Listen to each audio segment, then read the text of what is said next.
astronaut. You're a space tourist. You're up there on the International Space Station per se, and you've got to repair something. You know where we are right now with the ability to move mass off planet is really limiting in what we can get there. We can't have the same the same type of like stocks of materials and parts to fix anything that breaks down. It takes up too much weight. It takes up too much space. And Yeah. 3D printing allows this on-demand production of things like that.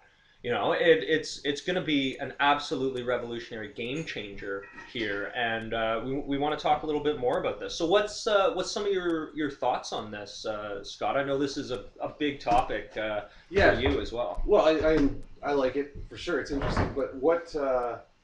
So explain a little more about the difference between manufacturing in space versus here on Earth, because that's I think what it comes down to is here on Earth we've got tons of room, tons of we can have these huge This is manufacturing true. facilities, Yeah, and in space obviously we're limited by space.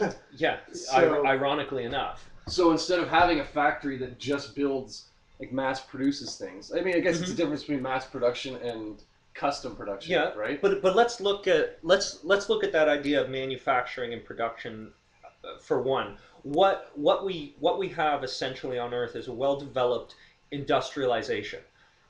For things that are made for space and for space technologies, they are essentially machined. You've Yeah. got lathes of all kinds. You've got specific tools that are all calibrated to cut these metal metal pieces. Basically, that's what it is. And Yeah. we need a paradigm shift because it's simply impossible to move all of that ability out into space. We can't move lathes, we can't move mills, we can't move drill presses and stuff into space and create basically what we have on Earth. So we need to take another step forward and get away from that. Because you can still have custom manufacturing using the technologies that we have here on Earth, industrialization, but it's so labor intensive that it's again is completely impractical to apply to space. And I mean, what a euphemism! In space, we're constrained by a lack of space. Right.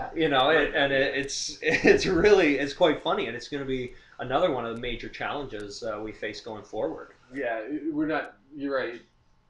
We're not necessarily restrained by space or confined by space in space, but it wouldn't make sense to just shift all the manufacturing facilities to outer space No, to not continue at to do it all. like we're doing here. No, There's a different way to do it, and it's going to exactly. change here and there. But yeah, the days of mass production, of setting up factories Assembly to do, yeah, lines to and just pump out the yeah. same types of parts all day long, isn't going to be necessary. It's going to be custom things built on demand.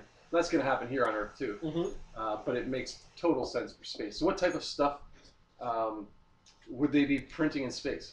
Well, pretty much anything. I mean, we touched the very first example was nuts and bolts, right? I mean, but that's a metaphor for whatever is needed as far as parts to repair something. What's your means of joining? Imagine you've got two modules, habitation modules or something, and again, we'll use examples like the International Space Station.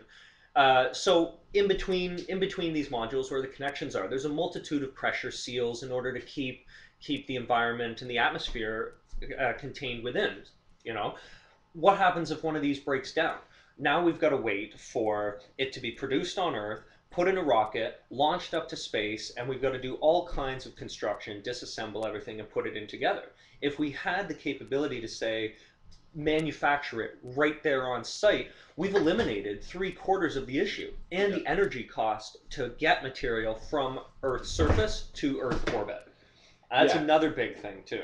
and one of the big, I guess you could call it paradigm shift, that really clicked for me when you were explaining it to me was printing with, talk about the material that we could possibly print with in space. I was Yes. thinking, you still have to shuttle all that raw material up there to print with whatever you're going to use, whether it's plastic or metal. But I guess obviously that's not the case now from what you've told me. Explain that? So this paradigm shift is happening at the same time as the alteration of our views of manufacturing caused by 3D printing, and this is asteroid mining. It's essentially creating the marketplace in space to have those raw materials deliverable on site, completely separated from Earth. Now, there's a few major players who any of our viewers could Google and look up, and YouTube videos as well as the company sites. That's Deep Space Industries and Planetary Resources. Now, these companies are building building robotic craft that are going to be going out in the next few years and scouting out potential targets. After that, they're going to be making larger craft that are going to carry return samples back to Earth in order to analyze the mineralogical composition of these rocks and basically tell whether or not it would be economically viable, if it would be generally feasible to bring these objects, these asteroids, these meteors, these things into Earth orbit, or to send robotic craft there, mine the resources as it's orbiting the sun, and then ship them back to our platforms in space. So if we're able to start utilizing what's already out there, gathering raw materials in space, and this is something we can actually apply our mining expertise. I mean, one thing nobody will ever disagree with, humans are exceptionally good at extracting raw materials from this big ball of rock that we're sitting on. Yeah. So if we can just extrapolate that technology into a space application and utilize it to extract resources from a smaller rock, say one that just doesn't have an atmosphere, but pull all these things off of an asteroid, now we've got usable, high quality raw materials right in space. We've got metals, we've got volatile minerals, we've got gases and waters, depending on what the composition of these asteroids are. And once those things start to come together, the possibilities really become endless. And that to us here at Spacetime Live is really where the next steps going to take. That's going to be the next step into expanding our presence, humanity's presence into space, and making it self-sustaining and viable. Because it doesn't make sense to expand into space if it costs too much money, if it can't be applicable to everybody, if it remains how it is, it's just doomed. You know, we've got to have the ability to make it feasible, to make it profitable, to incite incentives for people to want to go there, Yeah. and to create the possibility of habitats and interactive dynamic relationships with how we view our presence in space. Yeah, it's got to be efficient. Really And there's efficient. two stages. Obviously, the first stage, and the first stage is just getting there. Yes. Which is the part you talk about that has to be profitable, has to make sense. Yeah. And that's why Yeah. now like, private companies are now starting to make that journey with whether it's Virgin or Yeah. that Japanese company working on space elevator. That's the first step, and then it's going to evolve, I believe, into where we are actually manufacturing in space with Yes. 3D printers like we're talking about. But what's really cool is you're right, we are good at mining things. We're good at taking raw materials and creating and doing like alchemy on them. Yes. And turning raw materials into whatever our imagination created. Whatever So that's it is. really what we do as humans. We take a raw material, whether it's wood, whether it's minerals, Yeah. whether it's whatever it is, and we transform it into whatever our mind created. And that's not going to stop in space. So you're right. We're going to go out there. It's only going to get more creative in space. Yeah, we're only limited by our technology to turn those Yeah. things into whatever we design in our minds. So right now we're still stuck with the crude manufacturing process. We hack things away, we mold Yes. things, we pour things into molds, we mill things, we take chunks and hack them away, like you were Mhm. saying. Now we've got the ability to build from the ground up and build in a different space. And Mhm.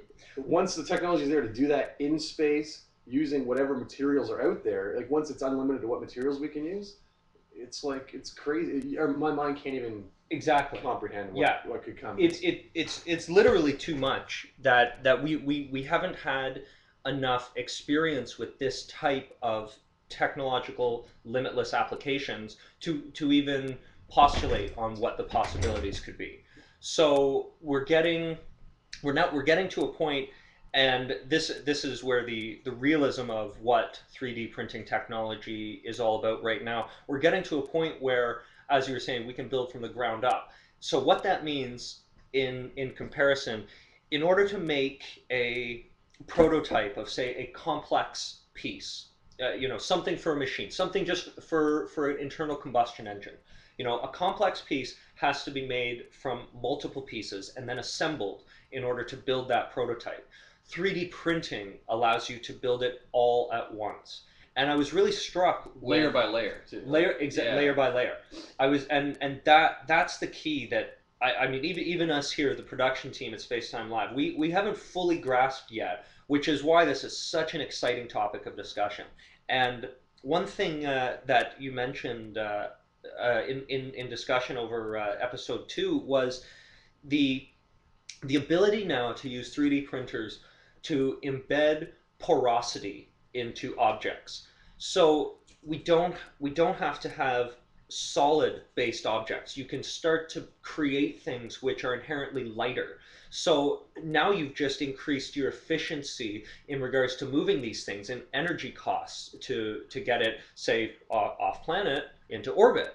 Even down here on the surface of Earth, we can apply these principles in looking at design, and that will create these efficiencies and these unintended consequences that people will start to be able to make things that right now isn't even conceptually possible, but it'll become almost the norm going forward. Do you know what I mean? Yeah, definitely. Yeah. Okay, first, we got our first shout out going down right now, live on the air on Spacetime Live.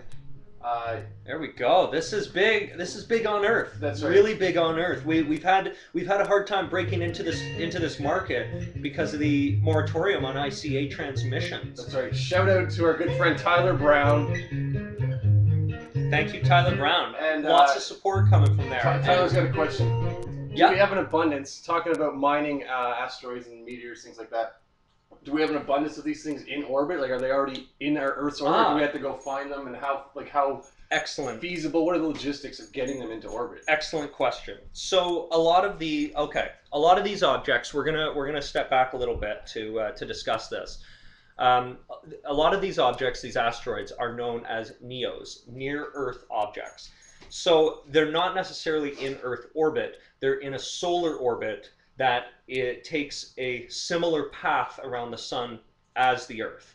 So if you can picture the sun in the center, the Earth is orbiting around the sun, and in that circular band where the Earth orbits, there's thousands, millions of asteroids and rocky objects that are also orbiting in the same path with different speeds. Where's the moon in relation to this? And Well, Mars? the moon. Okay, so the moon orbits the Closer? Earth. Oh, the moon. Than the The moon's. Oh, yeah, much closer. Okay. But the moon is locked in orbit around the Earth. Yeah. These near Earth objects, as they're termed, is because when they potentially cross paths with Earth, they have the ability to maybe hit us, maybe not, but they are in their own orbits around the sun. And they're between Earth and Mars, or the moon and Mars, or it could be It farther out. could be farther out. They could have elliptical orbits where they circle in kind of oval structures, Yep. looking orbits around the sun, and further back out where the Earth is in a relatively stable circular orbit around the sun. So how these things are tracked is to be spotted by telescopes, for one. They have to be observed for a certain period of time, and then their observed movement in relationship to other known stellar bodies can be compared, and then we can extrapolate how their unique and independent orbit is going around the sun, or it's around the sun.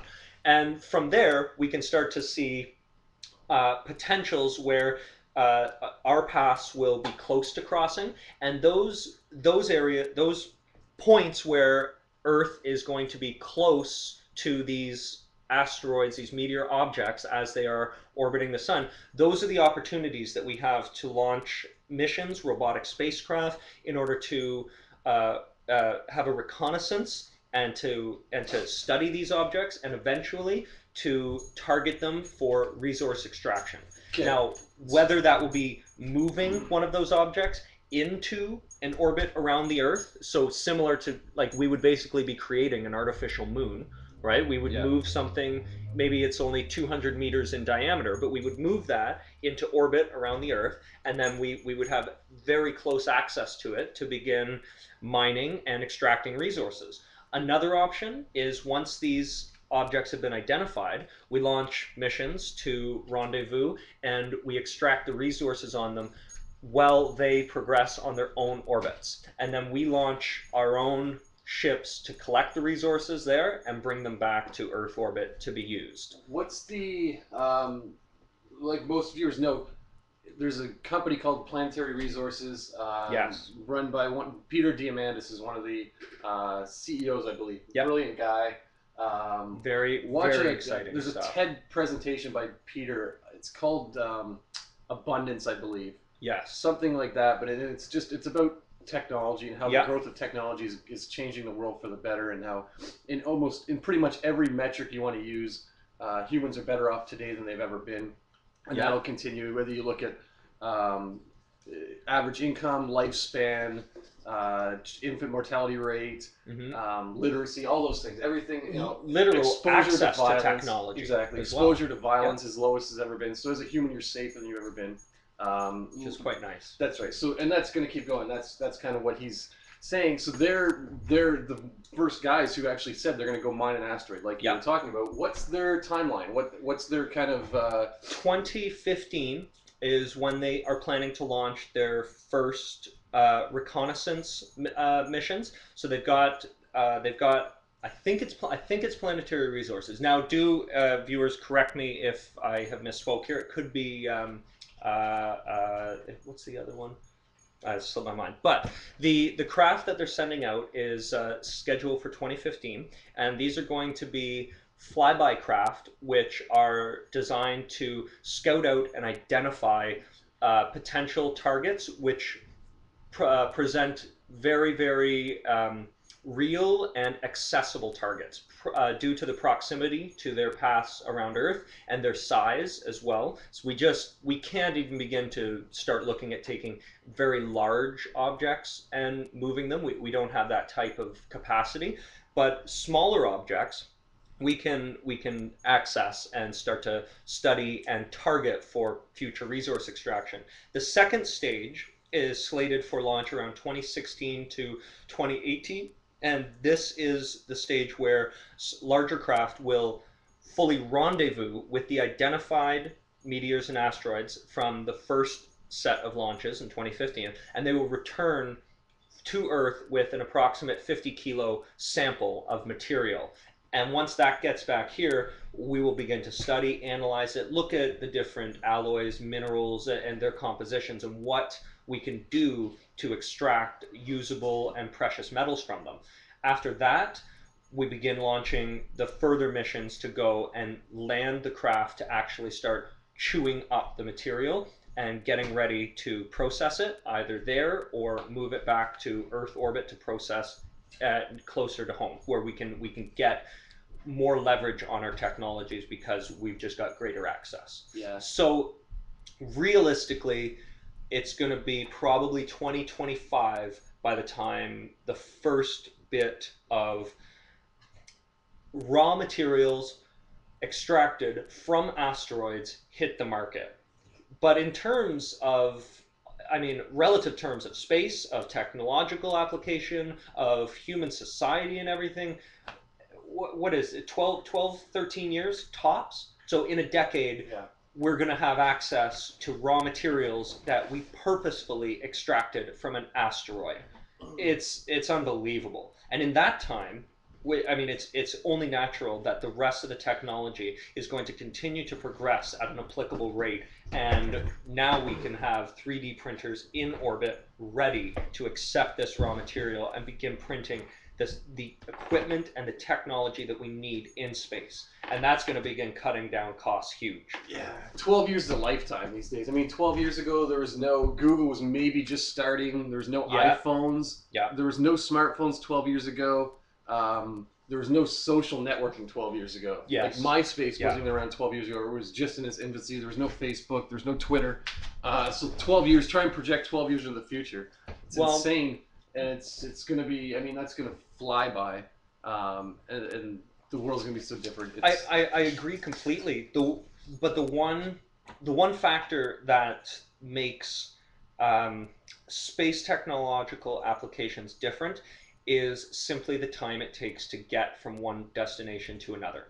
If it takes 6 years for a ship to get there and get back with a sample, no matter what technology is developed, that's still 6 years that we're waiting. And the only thing that's going to speed something like that up is in the interim, if something gets developed that allows us to, from that point, get there and get back quicker. That's right. And money's going to drive that. Money will drive that. If Planetary Resources is, going to make a shitload of money from mining the first asteroid, I guarantee you there's going to be dozens of other companies that pop up that have there's going to be a huge demand. There's going to be a huge amount of innovation and time and effort put into traveling faster to get more asteroids if it really pays off. No, I'm not sure the exact number. You may be more familiar with this, but what was the estimated value in precious metals of the asteroid that exploded over Russia last month? For some reason, I've got an idea of $100 billion or $195 billion or something like that. But it's unbelievable what kinds of material wealth is just there, ready to be used. And it's really actually quite nice too, from a sustainable and environmental perspective of the Earth biosphere. If we can transfer as much of this hard industry, this resource extraction type operations off world, then we've allowed ourselves to preserve more of the natural environment for people's enjoyment. More forests for animals, for camping, for biodiversity. I think that's one of the really key strengths that we have here on Earth is the biodiversity, and I'm not sure it's explained and understood how the connections of biodiversity actually benefit all the rest of the environment. It's definitely an area for further study, and quite honestly, a whole other space-time live episode to delve into those relationships. That's an important point, but let's be clear. When someone like Peter Diamandis is talking about abundance, there's sometimes a negative connotation associated with abundance, and just from what we're exposed to in the media, that abundance is just if you have abundance, you have a mansion with 50 rooms, you don't use them, or you have 50 Maseratis. That's not what abundance is about.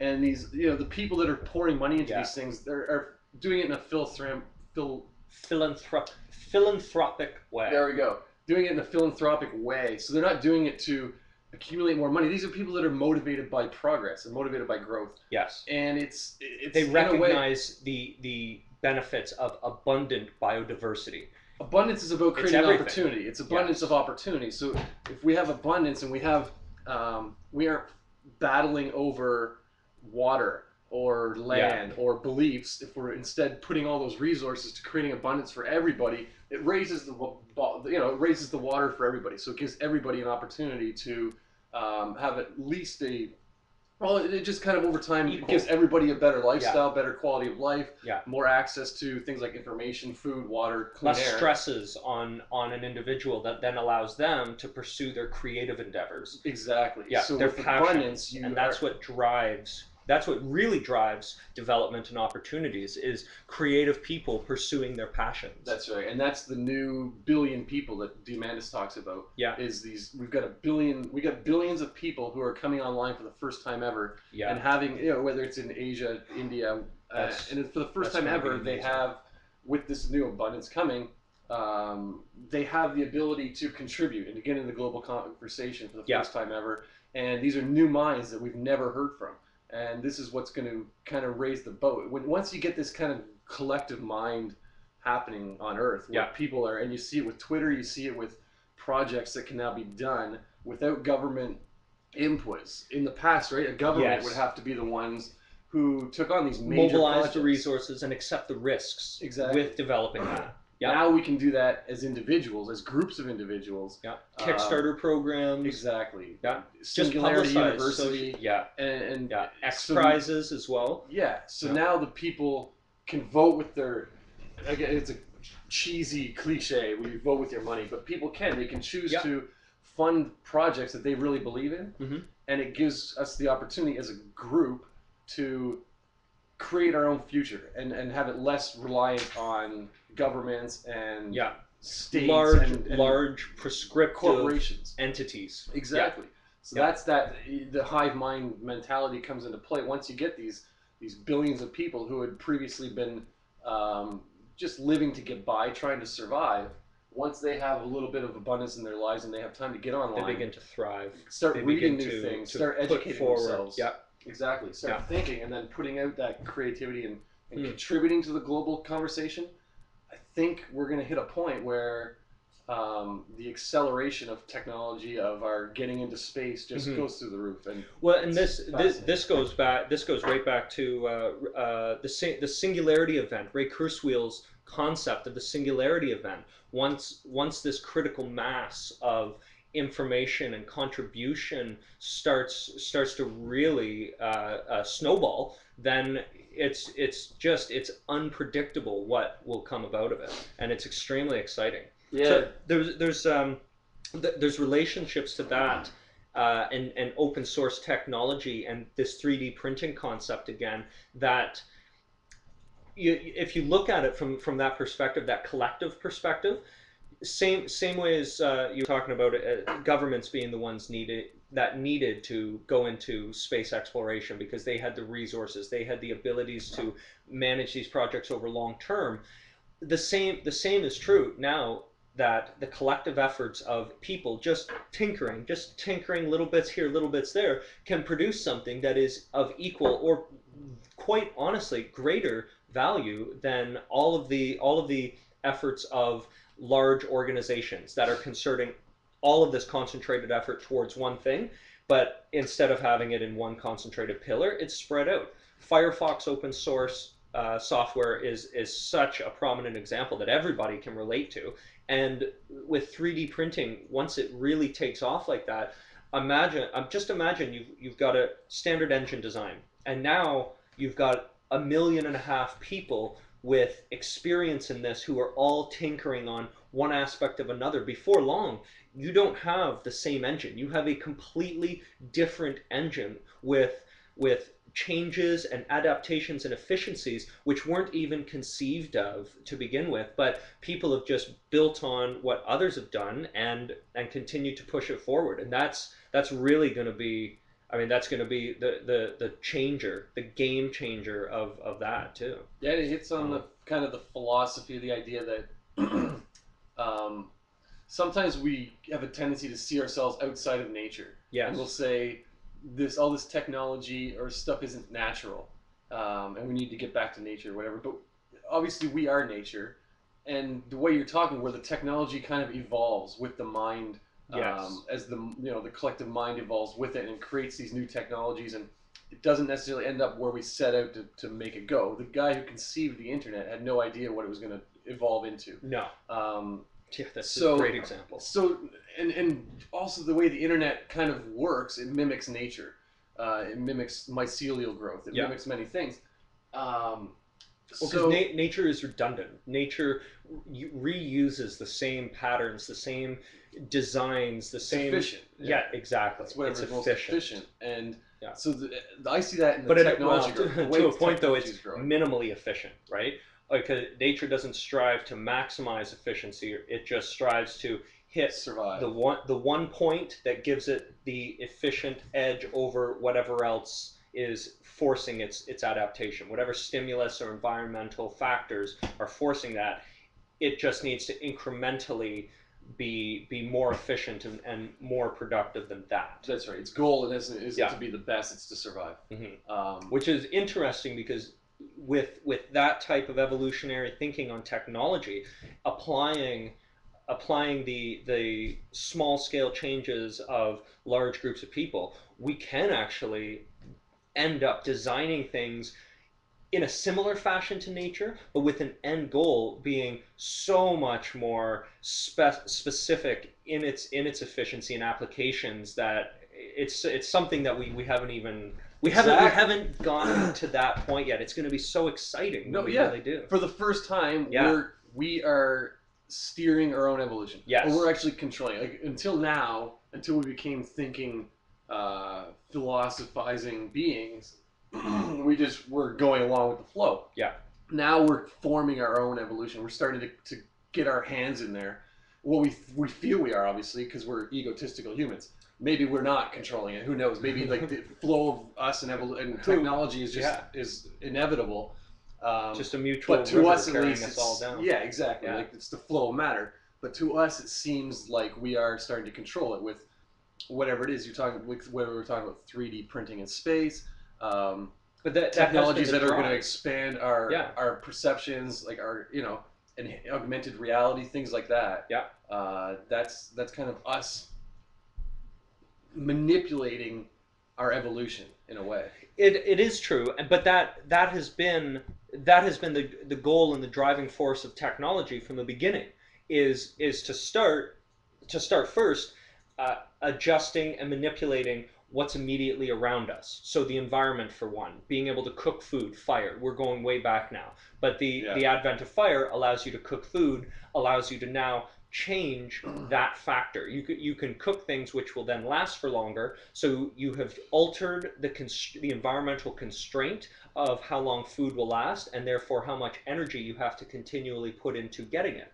I mean, how effective that really was, but even a day, at a point in far history, when you as an individual who is spending energy getting food on a daily basis, if you can now cut that in half and get food on a bi-daily basis, that is a monstrous increase in efficiencies right there. And all of the excess energy that you were expending on this can now be put towards other endeavors. So it's self-perpetuating in that once we've done these small scale applications of technology to alter the environment, now it snowballs and we can perform large scale alterations, and we're getting to the point now we're shifting the paradigms in how we look at these efficiencies and how we look at our interaction with technologies. We're starting to examine our own biologies, and we're seeing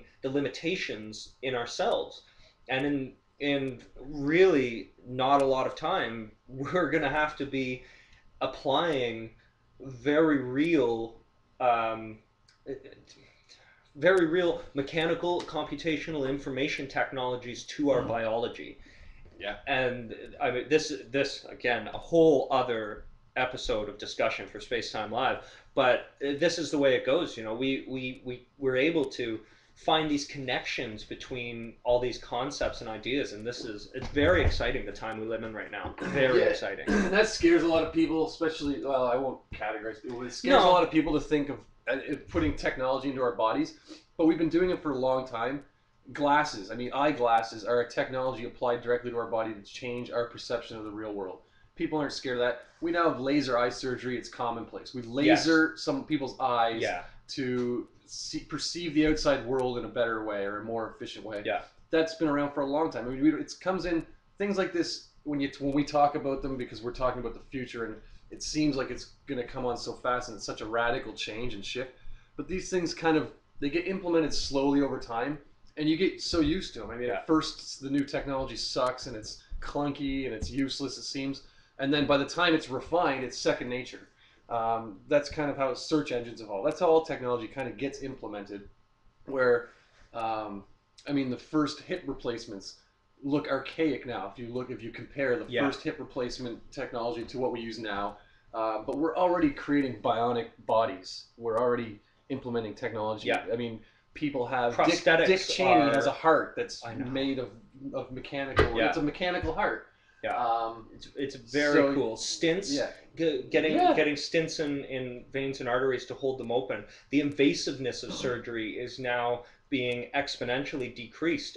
Orthoscopic, stereoscopic surgeries that can you make a small, tiny incision. You go up. You send these fiber optic cables through the internal structures of your body, through the veins and arteries to get to different areas, and you perform these remote surgeries. It's absolutely unbelievable. Yeah. But you're totally right. It has happened so incrementally that it's commonplace, and sometimes it's really easy to lose the perspective on just how fantastic this stuff really is. That's right. And also, there's that, and then it's the fear that people have of the machines taking over or whatever. It's a gradual process. If we don't incorporate the technology as an extension of our own ability to understand what's around us and grow and evolve, then there is that risk that technology will overtake us because it's growing so fast. It's on that exponential growth curve. So we can either use it or we can get left behind. Yeah. And I see, maybe we go off topic a bit here and it's like a sci-fi type novel. Because I want to touch back on that too. But do you see a point where there's going to be like a war, if you will, or a rights issue between people who, there's going to be people like there's people who are anti-vaccines now, and things like that. Is there going to be people who are anti-incorporating technology, anti-machine, and they don't let their children have corrective technology for their eyes, ears, whatever we have? There already are things like that. There's certain religious groups that don't believe in blood transfusions. There you go. So if you are part of that, you've got signed legal documentation. You get in a car accident, well, there's nothing we can do. So people that don't incorporate this technology into their bodies it's in really future interesting. Are going to be like Mennonites or who knows, right? And it could be even right now unknown, unnamed groups of individuals who come together because of their shared belief or just whatever form they choose to understand this relationship that's developing between our biology and technology. Whether or not they choose to accept or reject it will really draw out the landscape of their beliefs and then how they apply that to the world and the ramifications, the social ramifications, the individual ramifications, because then invariably there'll be people in those groups who begin rejecting those ideas and coming back. It's such an exciting time. Now, quickly before I forget, I wanted to reference an article put out at spacetimelive on the crowdsourced robot brain. It was a really cool concept, and what triggered my thought of it was when you said some people have fear of machines taking over.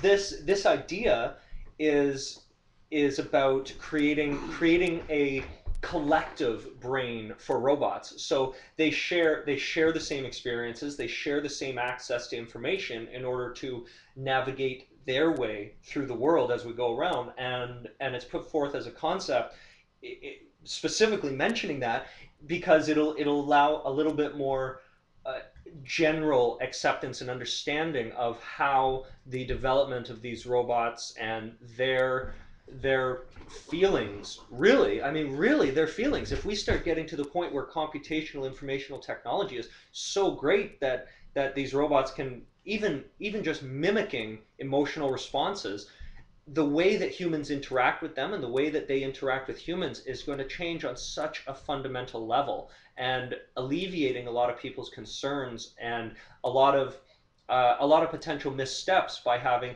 millions of individual robots. That's almost, to me, it's almost putting the same type of issues as having all of these millions of humans, right? We've all what a challenge it is to try to understand and manage and direct our collective efforts when everyone's individual feelings, understandings, and experience is so vastly different. And so having the same thing transpire with robots is a really unknown concept, and it does. You're right. It does elicit a number of fearful reactions. So this article is very cool, very interesting concept for how to start managing robotic interactions with the world, because no matter what, the further we go into the future, the more robots are going to be around, the more advanced and highly sophisticated that they're going to become, and the more we will naturally become comfortable as they do integrate themselves into our daily lives. Yeah, and so, it's very human of us to assume that that consciousness is either local or a human phenomenon. There's a lot of people think there already is a technological consciousness. I was watching Amit Goswami, PhD theoretical physicist. Very brilliant individual. Yeah, he was on the Joe Rogan Experience talking about consciousness being non-local, very complex, and it has to do with quantum physics and possibilities and what they know of now. Crazy stuff, but the idea was that consciousness is non-local, and anytime matter interacts, there's a connection between that matter forever once it interacts, because it sets in motion. It's the idea of quantum entanglement. Yeah, there's certain shared subatomic particles. Basically, these things become the same particle, but in different localities, and so you are literally sharing the subatomic information among two separate, either by space, time, whatever, two separate entities.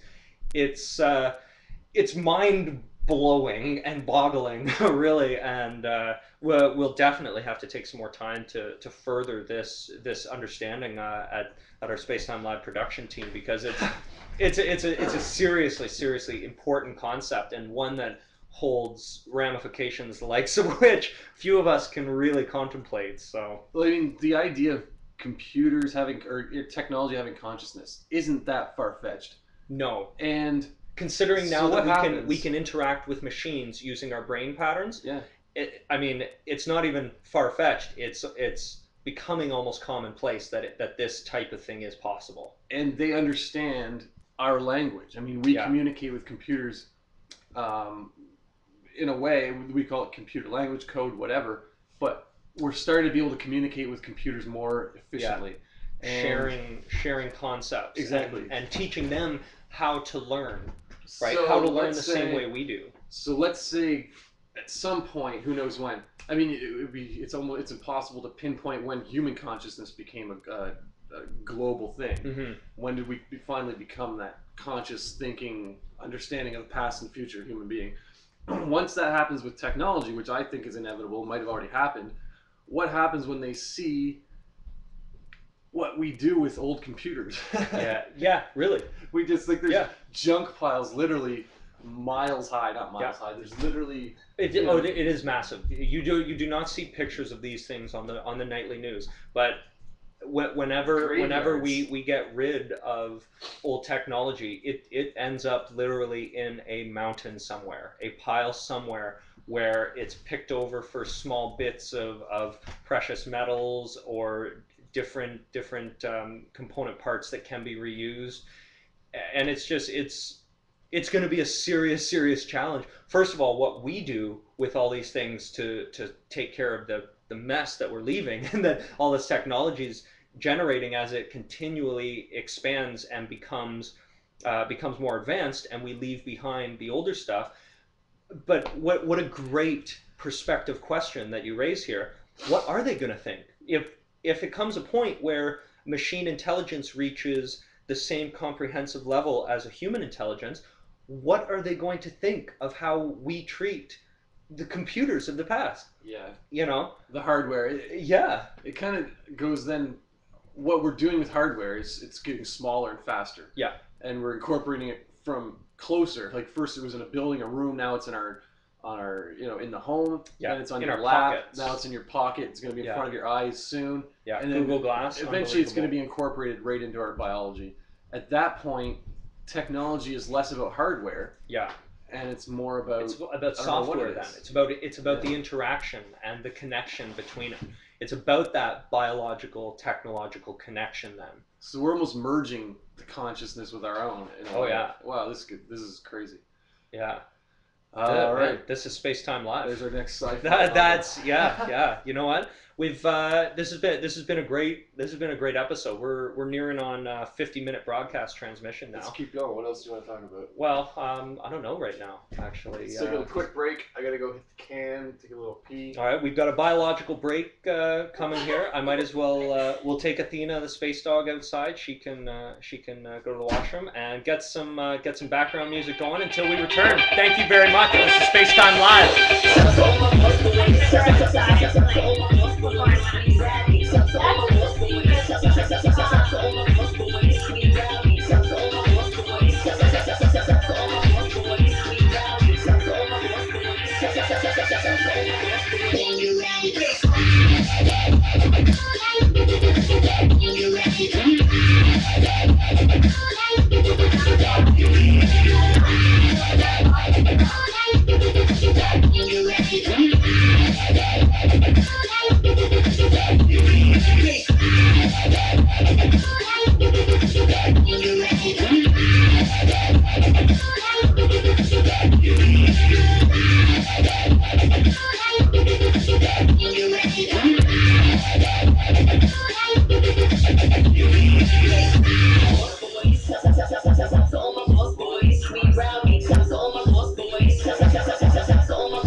Welcome back. Good Athena. Good Athena. There you go. There you go. Good dog. You're a good dog, Athena. So, we're back, part 2. Back, continuation, Space-Time Live, episode 3, your Sunday morning edition. If you're just tuning in, just joining us, we've covered a lot of topics, getting basically to a point of discussing the relationship between biology and technology, how we're affected as individuals and collectively as human beings with our relationship to all this, and it came through from one of our local space enthusiast fans here. It was a really good concept of what happens when this relationship, this what do we want to say? When we have taken technology into our bodies, we've integrated it to such a level that there's essentially no more distinction, and we've now foregone the hardware. You know, we've foregone the external sources, the external inputs. We've now got the technology embedded in our biology. It further stands to reason that it's not a very far stretch to start imprinting consciousness from biology into technology. So what's to really stop exploring at that point the the difference in the ramifications between a consciousness, which is based on patterns existing in a brain, a biological computer, and a consciousness existing within the connections of a technological piece, a piece of external hardware. So essentially, once we get to this point, it should naturally follow. We can begin now imprinting ourselves into the machine, and we start existing in a whole different relationship with time at that point. And this is one very very far out concept. But think of how fast computers operate. Right now, our brains operate more multifacetedly. Right now, our computers are linear. I mean, they do computation, computation, computation, whereas human brains operate on a multifaceted level. We can extrapolate without following through from first principles all thoughts. So if we can put an imprint, a biological imprint of consciousness, transcribe that into a technological form, what is 1 second going to feel like when you can process things as fast as technology, as fast as computations can be done? What happens to our perceptions, our understandings of it? What happens to the way that, I mean, well, again, we're getting into unknown territory, but yeah, you're gonna really break the cool. internet, man. I know. You're gonna break the internet. It's true. Like It's true. It's not... There's too much going on right now. But yeah. Okay, let me switch gears. I know you're interested in this. Oh, everything. We were talking yeah. about the first half of the show. We were talking about some more far out, longer term thing where we start actually manufacturing in space. Yes. Another thing that this podcast is about is getting into space as quickly as possible. It's about getting the average person into space. Lowering the cost to mass ratio of getting payloads from Earth's surface to Earth orbit. That's a big part of what we tell people here. Why this started. I mean, this really started because you, as a good friend of mine, I know you talk about this all the time. You want to go to space. You want to be a guy who gets into space, and you're not a physicist. You're not an astronaut. I'm not an electrical engineer. By the normal standards of classification of skills or professions. It's true. But that's not like that barrier to entry into space is becoming eroded. So it is. We're going into a reality now where the average person, or where people who are motivated and interested in going to space are going to be able to go there. Yeah. And that's not that far into the future. That is 20 to 30 years. Like with Virgin, like you can get into orbit at least. That's true. That's true. For $200,000. Right now, yeah, and that's going to keep going down. Yeah, so, for sure. Like, what I want to talk about are what are the first ways. Let's say there's a listener who wants to get into space. They know they want to go to space, even if it's just a quick loop around the moon. Yeah. So you can say you were there, and just seeing the Earth from that perspective will be a world-changing thing. We need to start sending, and Jason Silva talks about this all the time. We need to start sending poets and artists into space who can actually are best at describing these things, because no slight against astronauts, but a lot of times they're that mindset to become they're more technical. That's right. They're more directly related to the technological applications and how they relate to that and how they have to manage the technology just to exist in space. Right? Like you've got to be able to interact with all of the stuff that's happening on all of your. No, I think that's my phone vibrating. But yeah, you've got to be able to interact with the technology, right? Yes. And that's where it is right now. There's no big expanse of space. There's no area for people to just go, right? So Virgin Galactic, for an example, they're opening up the low Earth orbit flights. Now that is the beginning of what is going to start generating mass interest, right? I mean, and we've got to start somewhere. So $200,000 is a heck of a lot cheaper than 20 million when Dennis Tito was the first space tourist, I think 10 years ago now. Yeah. So in 10 years, we've brought it down by a factor of 100, which is monstrous to be able to do something like that. Who took it? NASA? That was Russia. No, Russia Russia's launched. space program? Yes. They're still the only ones who will launch space tourists into flight on a Soyuz capsule. Okay. So to now be at the cusp of this piece of technology, the Virgin Galactic spaceships bringing people into low Earth orbit, that starts to open up space to interest, right? To people who, well, like me, like yourself, who have an interest in this and who want to be involved in it, but aren't necessarily trained or have the experience in the really technical fundamentals of it. So the important thing to focus on is the application of economies of scale, and that's what Virgin Galactic, SpaceX, Planetary Resources, all these companies that are doing this are applying capitalist, but economies of scale principles that will start to open it up. Right now, once technology becomes so tested and so much more redundant that you don't require this specific expertise in order to interact with it, in order to be able to get into space and have an experience with it, then all of a sudden the qualifications for going into space become a lot less. And I mean going into space to work, say, to make it a career path. There's not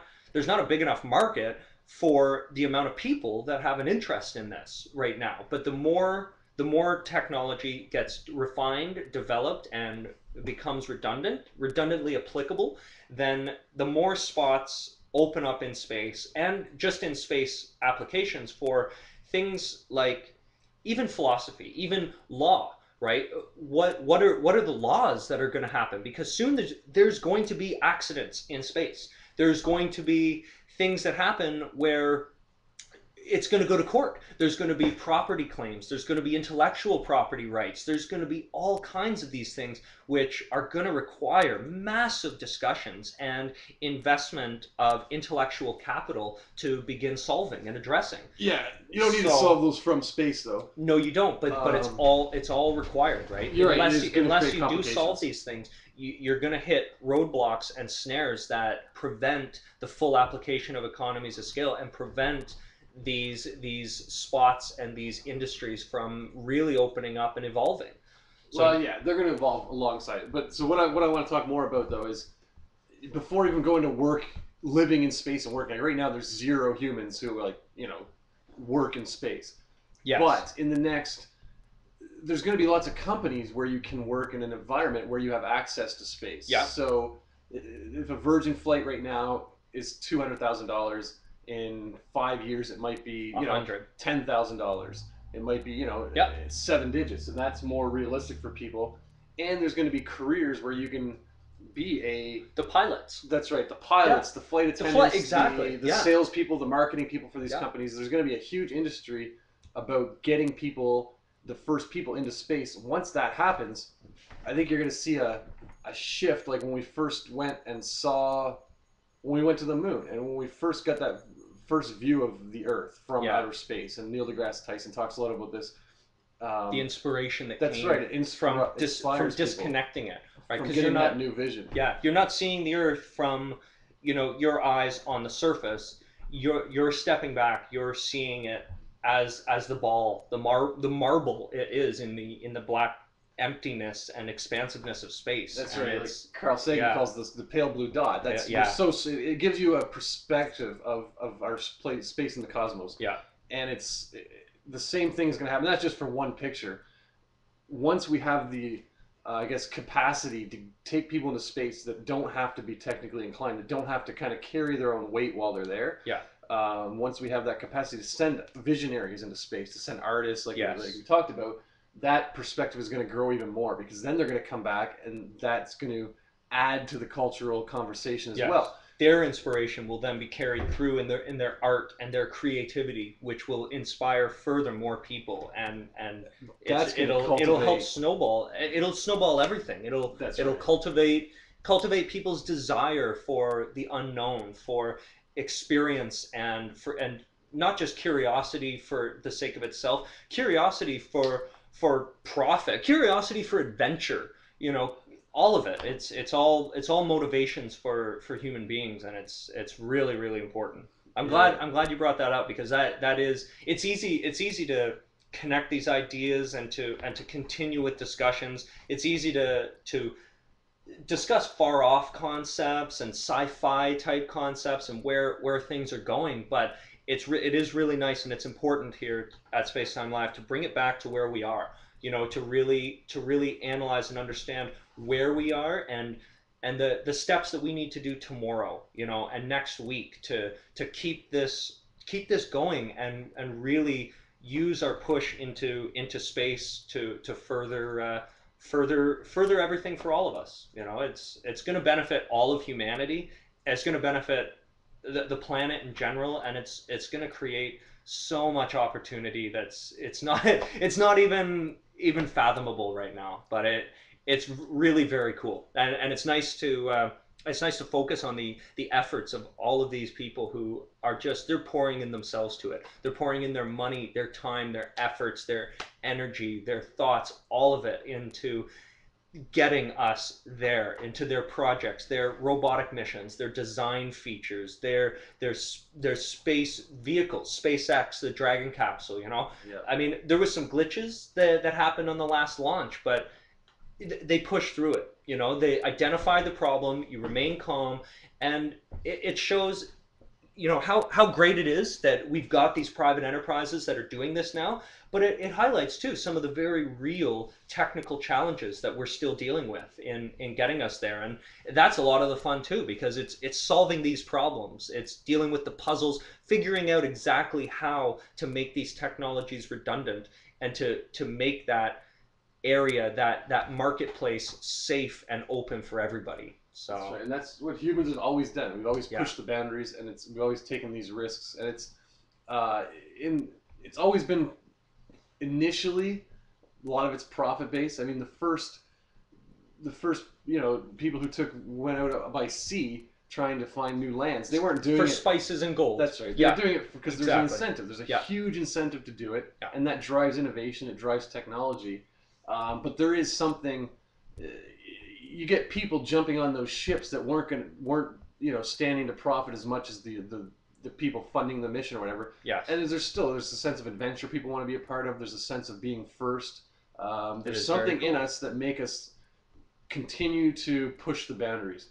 What that is, who knows? You can talk about that forever. But there's something that makes us want to go farther, and it's beyond just understanding that we need to. That eventually our sun's going to explode and we're not going to be able to live here.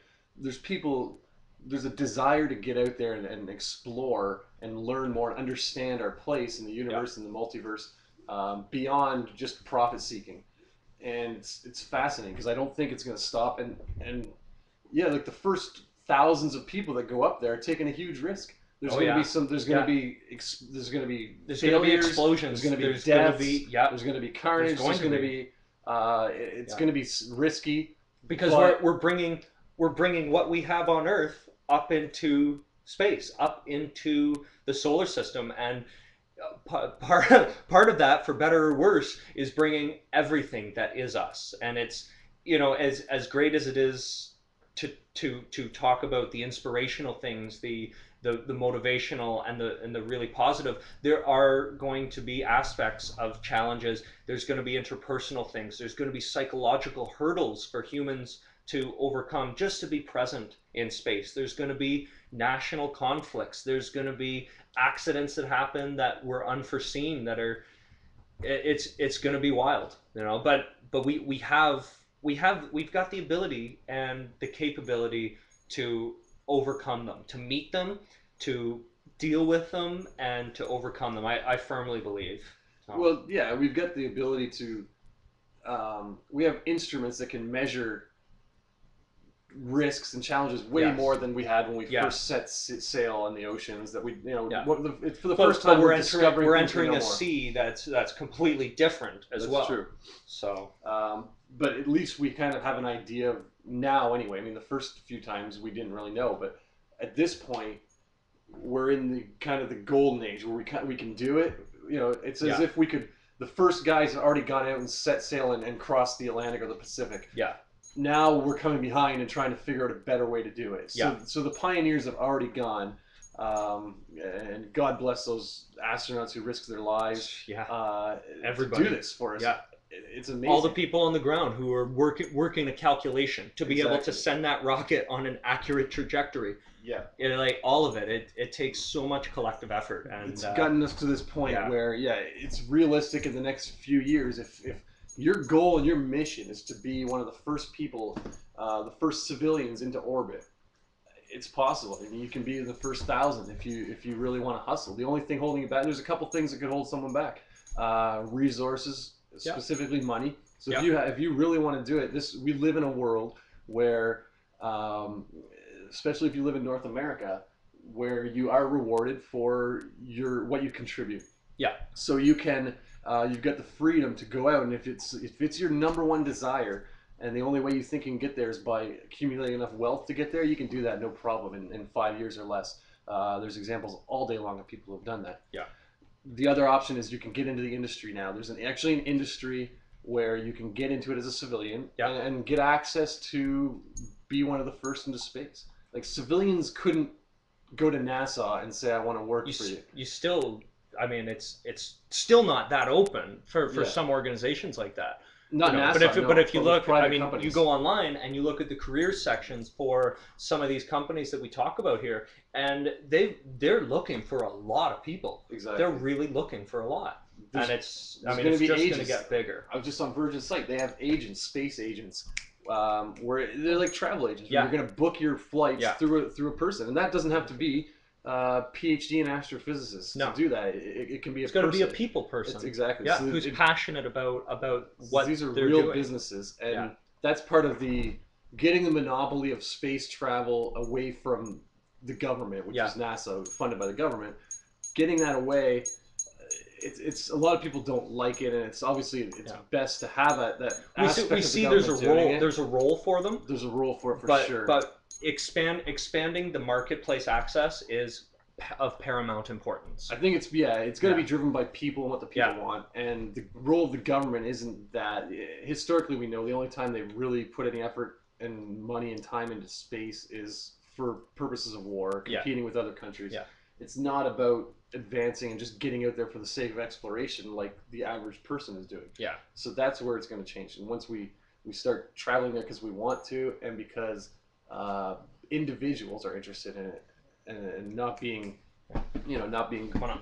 run by the government trying to get us out there, that's where it gets really interesting. That's where we're at now. It's going to be awesome. Yeah.